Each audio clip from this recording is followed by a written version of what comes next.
দেখেছি সেই যে 2013 সালে যখন কেউ জানতো না কোটা সংস্কারের বিষয়ে, উনি সর্বপ্রথম বলেছিলেন যে বাংলাদেশের কোটা সংস্কার হয়ে 5%-এর বেশি হওয়া উচিত না।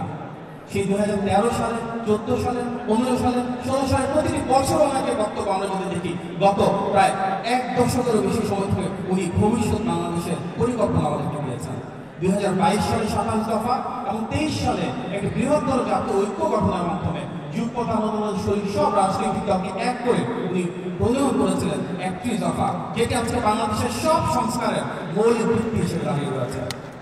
আজকে সংস্কার নিয়ে হয়তো অনেকেই অনেক কথা বলছেন, কিন্তু সংস্কারের মৌলিক ভিত্তি, সংস্কারের ধারক, সংস্কারের বাহক এবং সংস্কারের জনক বাংলাদেশের ইতিহাসে সবসময় বিএনপি ছিল। আমাদের যুব সমাজের প্রত্যাশা নিয়ে আজকে কথা বলছি এই শিরোনামে। যুব সমাজের প্রত্যাশা এমন একটি বাংলাদেশ যেখানে গুম হবে না, খুন হবে না, যেখানে কথা বলার স্বাধীনতা থাকবে, যেখানে মেধার মূল্যায়ন হবে, যেখানে আর কোনো বৈষম্য থাকবে না, যেখানে জীবনে প্রতিষ্ঠিত হওয়ার জন্য কোনো নির্দিষ্ট দল করতে হবে না, যেখানে রাষ্ট্রের কাছে, রাজনীতির কাছে, সমাজের কাছে, সরকারের কাছে প্রত্যেকটা মানুষ একটা মোটামুটি সমতা পাবে, সাম্য এবং মানবিক মর্যাদা পাবে। সেই বাংলাদেশ বিনির্মাণ করার জন্য কাজ করে যাচ্ছেন বিএনপি। সেই বাংলাদেশ বিনির্মাণের জন্য নেতৃত্ব দিয়ে যাচ্ছেন আমাদের নেতা জনাব তারেক রহমান। আমরা যদি দেখি আজকের শিরোনামের আরেকটা অংশ, বিএনপির পরিকল্পনায় আগামীর বাংলাদেশ। সেই বাংলাদেশ আমরা বক্তব্যে দেখতে পাচ্ছি, সেই বাংলাদেশ আমরা বিএনপির প্রতিটি কাজের মাধ্যমে দেখতে পাচ্ছি। আমি শুধু একটি পরিবারের গল্প বলে আমার বক্তব্য শেষ করছি, যে একটা প্রত্যন্ত গ্রামে একজন কৃষক রয়েছেন, তার নাম দবির হোসেন। সেই কৃষকের 4 সন্তান, 3 ছেলে 1 মেয়ে। সেই কৃষকের জন্য জনাব তারেক রহমানের যে পরিকল্পনায় আগামী বাংলাদেশে আমরা একটা ফার্মার্স কার্ড পৌঁছে দেব, যার মাধ্যমে রাষ্ট্রের কাছ থেকে সার, বীজ, সেচ সহ যে ধরনের প্রয়োজনীয় সুযোগ সুবিধা ভর্তুকি সেটা সেই কৃষকের কাছে পৌঁছে যাবে। সেই কৃষকের একজন স্ত্রী রয়েছে যিনি শারীরিকভাবে অসুস্থ। আজকের বাংলাদেশে যে কোনো শারীরিক প্রয়োজন ওনাদের ঢাকায় চলে আসতে হচ্ছে গ্রাম থেকে 8-10 ঘন্টার জার্নি করে। আমরা সেই ব্যবস্থা করে তুলতে চাই। আমাদের নেতা যে প্রত্যাশা করেছেন সেটা হচ্ছে যে পাবলিক প্রাইভেট পার্টনারশিপের মাধ্যমে সেই প্রত্যন্ত অঞ্চলে যে জেলা শহর রয়েছে সেখানে যে প্রাইভেট হসপিটালগুলো আছে, সেই প্রাইভেট হসপিটালের ভ্যাকেন্ট স্পেসে আমরা আমাদের যারা রোগী রয়েছে সেই মার চিকিৎসার ব্যবস্থা করবো। ওনাকে কার্ডিয়াক সমস্যা, হার্টের সমস্যা, সেটা যেন ঢাকায় আসা লাগবে না, কোনো খরচ ছাড়া লোকালি যেখান থেকে হাসপাতাল রয়েছে হাসপাতাল থেকে উনি সেই সেবাটা পাবে রাষ্ট্রীয় উদ্যোগের মাধ্যমে। ওনাদের যে 4 সন্তান রয়েছে, বড় ছেলে রয়েছে রফিক। আজকের বাংলাদেশে আমরা দেখলাম কি ছাত্রলীগ এবং যুবলীগের লোকজন তার ওখানে চাঁদাবাজি করে তার লুট করে নিয়ে গেছে। তার একটা ফ্যাক্টরি ছিল, সেখান থেকে 1 টাইম পেপারের কাপ তৈরি হতো, যেই কাপটা সে বাংলাদেশে বিভিন্ন দোকানে সাপ্লাই করতো। যেমন তারেক রহমানের যে নতুন নীতিমালা, তাতে আমরা শুধুমাত্র সেই প্রতিষ্ঠানটা আমরা নতুনভাবে চালু করবো না, এমন একটা সিস্টেম চালু করবো যার মাধ্যমে ওনার উৎপাদিত সেই পেপার কাপ অ্যামাজনের মাধ্যমে যুক্তরাজ্য সারা পৃথিবীতে চলে যেতে পারবে। ওনাদের মেজর ছেলে আছে যার নাম হচ্ছে শফিক, সে ফ্রিল্যান্সিং এর কাজ করছে, ব্যক্তিগত উদ্যোগে বাসায় বসে থেকে কাজ করছে।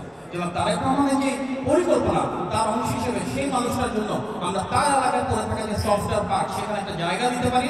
আমরা প্রাইভেট পার্টনারশিপের মাধ্যমে এবং ইন্ডাস্ট্রি একাডেমিক কোলাবোরেশনের মাধ্যমে লোকাল ইউনিভার্সিটি যারা গ্র্যাজুয়েট আছে তাদের তোমার এখানে এমপ্লয়মেন্টের সুযোগ দিতে পারি।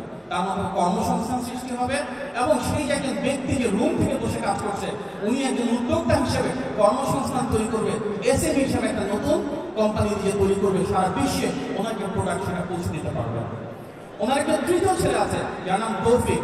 বর্তমান বাংলাদেশে তার একটাই প্রত্যাশা, বাংলাদেশে সর্বোচ্চ চাকরির ব্যবস্থা নাই, উনি দেশের বাইরে চলে যেতে চান একটা ভালো চাকরির জন্য, কিন্তু আনস্কিল লেবার হিসেবে। আমাদের যে নীতিমালা আমরা শুনছি আমাদের নেতার কাছ থেকে, সেখানে হয়তো দেখা যায় 6 মাস ব্যাপী একজন ইলেকট্রিক টেকনিশিয়ানের কাজ করতে পারবে। সেই ট্রেনিং এর মাধ্যমে, রাষ্ট্র প্রদত্ত স্কিল সেট ডেভেলপমেন্টের মাধ্যমে সেই মানুষটা কিন্তু 6 মাস স্টাডি, 6 মাস ট্রেনিং নিয়ে এডুকেশন সিস্টেম থেকে যে প্রোডাক্ট বের হবে তার মাধ্যমে কিন্তু বিশ্বের যে কোনো দেশে একজন ইলেকট্রিক্যাল টেকনিশিয়ান হিসেবে চলে যেতে পারবে। হয়তো উনি চলে যাবেন কাতারে ট্রেন এবং স্কিল একজন লেবার হিসেবে, একজন ওয়ার্কার হিসেবে, আনস্কিল লেবার হিসেবে না। এর মাধ্যমে কিন্তু ওনার পরিবার আর্থিকভাবে আরো বেশি স্বয়ংসম্পন্ন হবে।